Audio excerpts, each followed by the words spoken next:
Tuto pakatok sa uto padayon ta sa tuwang panaguban, padayon sa tuwang paglanog-lanog, padayon sa tuwang pagpahinsog, sa tuwang kalawasan, batok sa mga sakit. Mga kabisyo, my love, so sweet nga maghatag ka natog alibyo, solusyon ug tabang labaw na sa mga panahon nga doon natay mga balatian. Okay, tumar na ta sa ato ang produkto diri sa Calabo Herbal Food Supplement. Kaduang oras na, alas 12:13 na gyud mga kabisyo, my love, so sweet. Duyog ta sa pagpaminaw sa gihapon usab.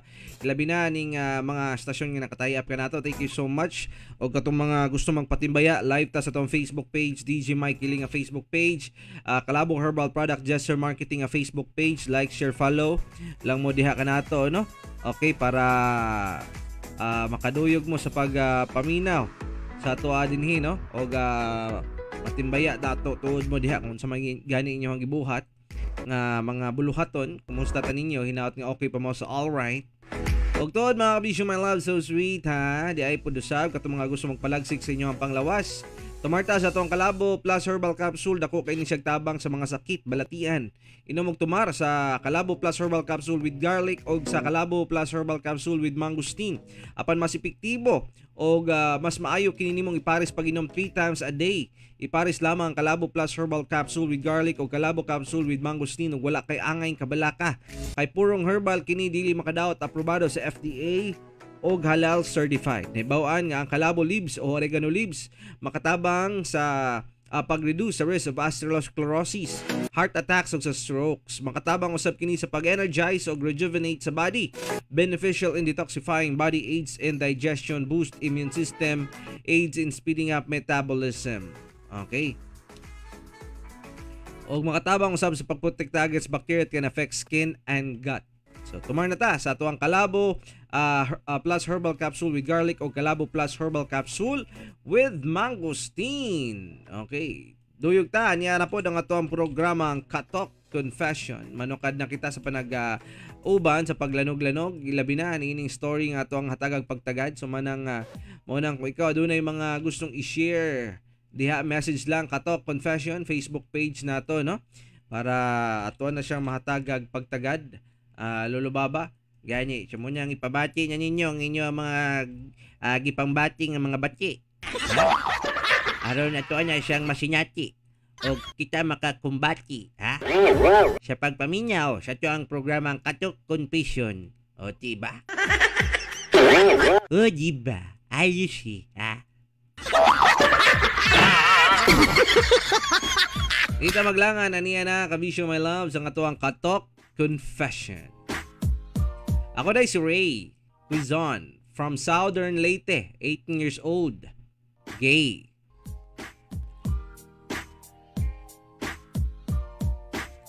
About ito sa aking crush, ang crush kong manggagamit.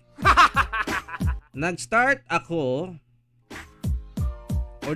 story ng buhay ko nung grade 10.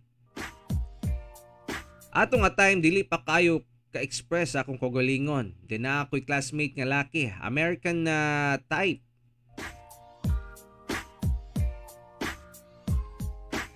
American type ang iyang lawas nga pagka-form. Naibangas nga konekta sa iyahang buhok. Chickled face. Pution, gwapo, kaso mubo lamang. Manguha naman lang ganyi. Mo-appreciate naman lang ganyi. Nagyapo-yapan eh. Ibang klase rin. Na ay pagkabangas nga konekta sa iyahang buhok, chickled face ang iyahang naong. And pution, gwapo, kaso mo lagi mubo lamang, pero maka-attract gyapon siya. Para nako murag perfect kay siya nga lalaki. Just call him Rex.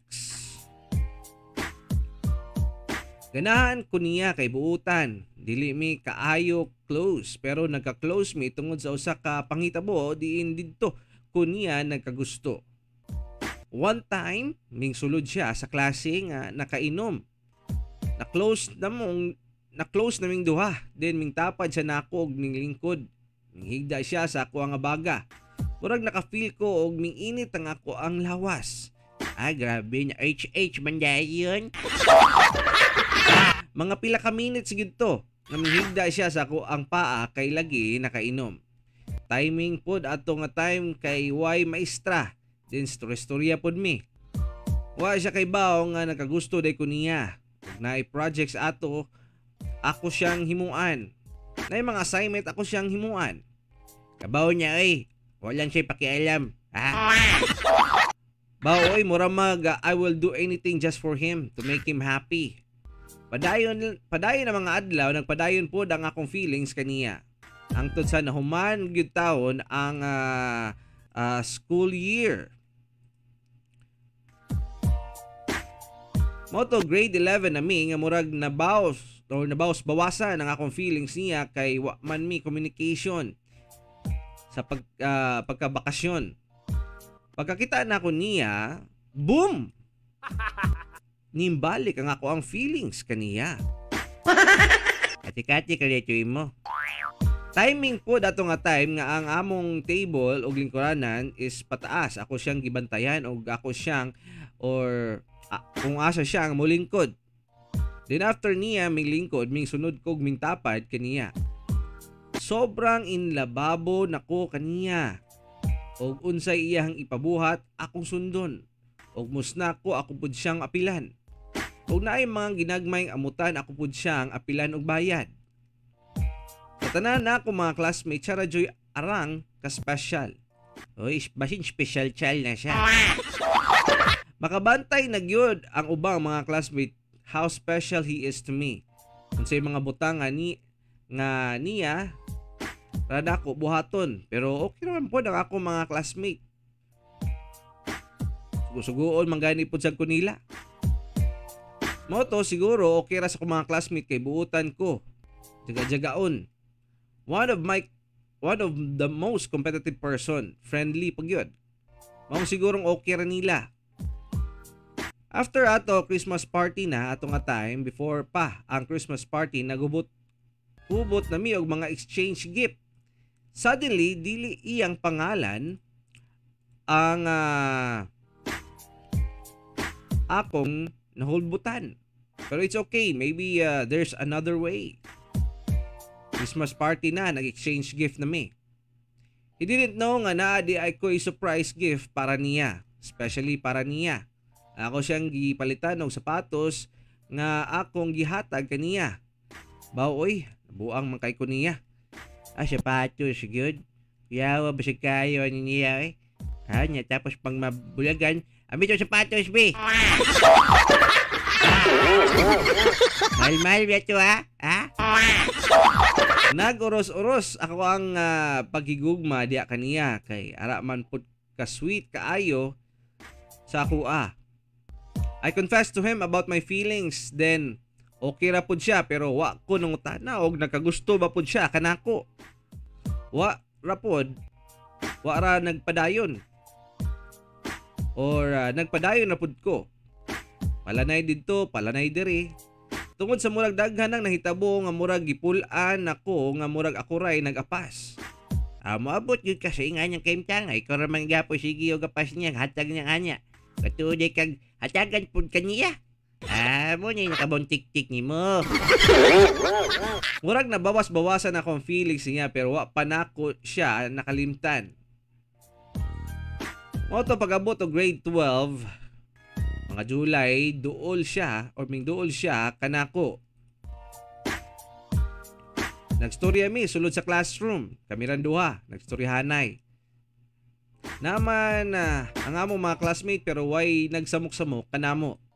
Ako siyang gi-real talk, ingon ko. Gusto ko nga magka uyab ta. Unsay akong buhaton arong magka-uyab ta. Magsumbagay ta. Ingon po siya, musugot siya o magkauyab mi pero kung wa na kunoy eskwela kay sa karon, focus pa siya sa iyang study. Musugot siya sa usa ka kondisyon ug buhaton kuno nako tanan ang iyang gusto. Bawg akong asa man pud ko pag-ayo.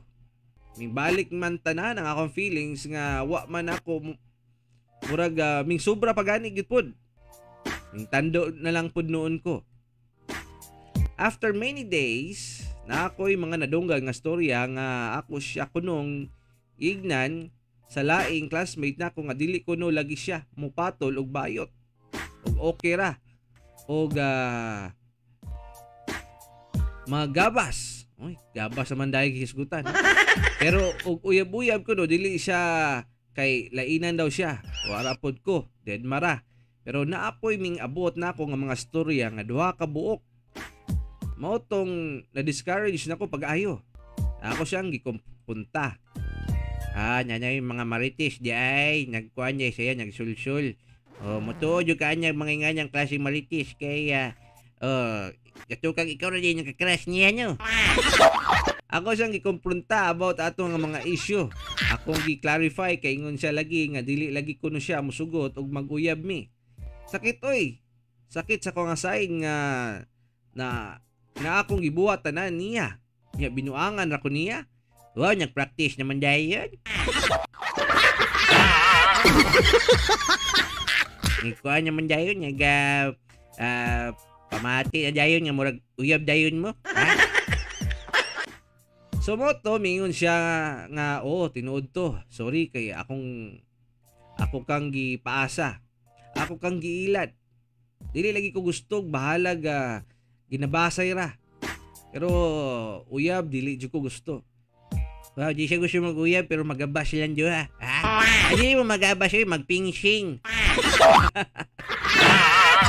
Ingon po ko, okay raman ka. Okay raman, maayo kay ming tug-an na ka sa tinuod. Dili kay magpadayon ko og asa kanimo. Deep in my heart, perting sakita sa tanan. Broken kayo ko kay expectation versus reality gyud ang niabot ka nako. Naghubog kog naghila. Atubangan sa akong mga classmate.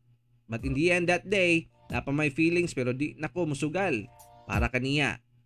Dili man pod awkward para nako because I don't take it seriously. Pasis-pas na. Makaingon jud ko nga love is blind. Para sa mga padayon sa ming asa, undangin na kay masakitan na mo in the end. Pamantay love life pero God has plans. Focus sa ato mga studies, matud pa sa akong paasa nga crush kaniadto. Mura to'y ako ma-share. O daghang salamat. Anyang ingon niya nga love is blind. Para na siya sa mga tao nga maibog sa taong layo na siya itsura. Sa imo dili na love is blind. Love is gay na siya.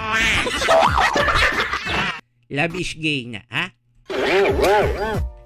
Kini lagi pong siya lagi tao niya. Tapos buhaton na tuntanan wa pa man lang gani tuod tagi nagpadayag sa tong gibati, di ba? Naghandom niya ta nga gani kita niya gimagdayon. Ayaw po pandamay po sa uban nga mo asa basin day po sa palaron po sila ikaw ba pandamay ka kung ikaw rin nasakitan ikaw radya pungkul ka ha? Mandamay pa ha? Pero mo lagi ayaw mo sige biga dyan eskwela sa mo ha?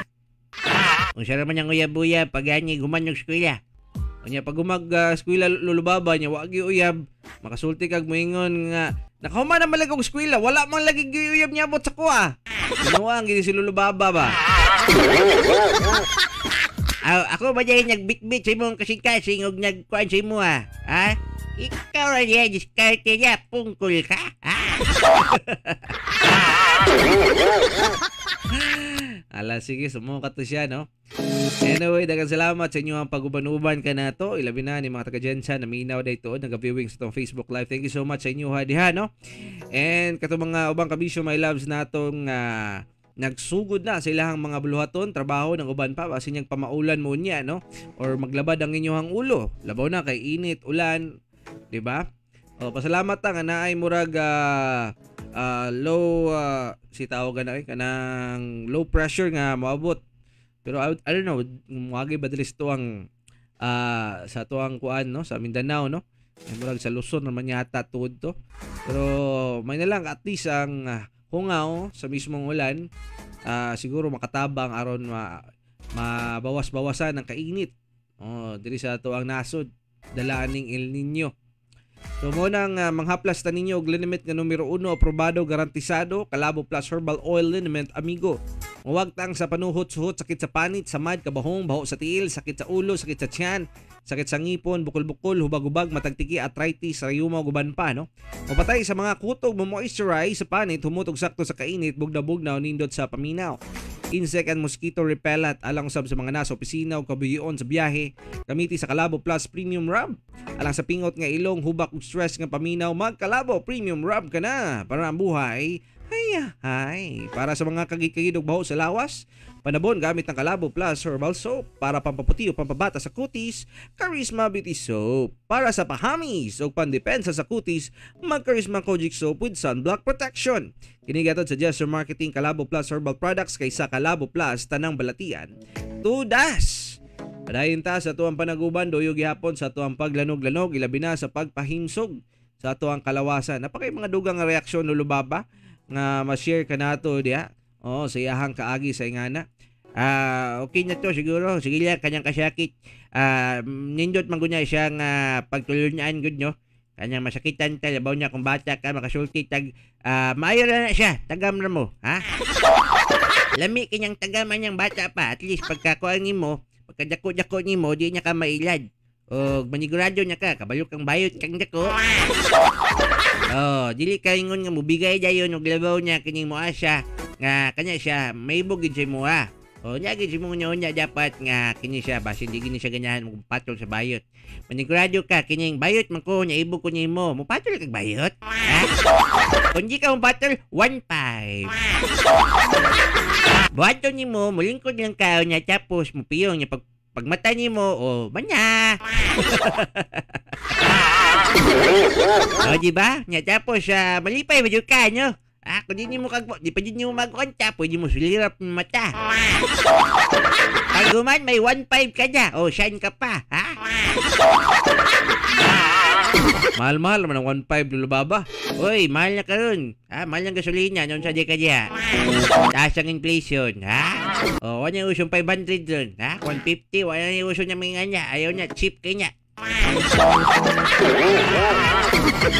Palayo ta sa mga nganyang klaseng tao. Dito ta sa mga kwan. Medyo class o mahal yun. Ha? Sige ka, taasa po mo ang value po.